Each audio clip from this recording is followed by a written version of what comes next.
A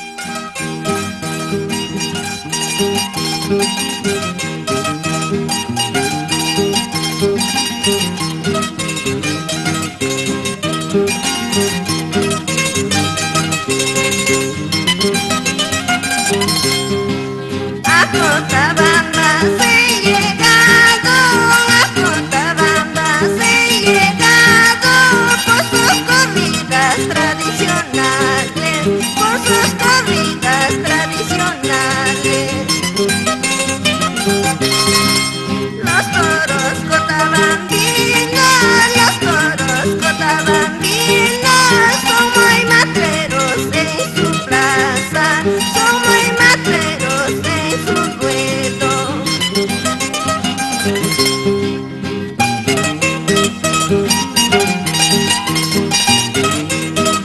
Con más entusiasmo, hermanos cotabambinos, rompe esa guitarra.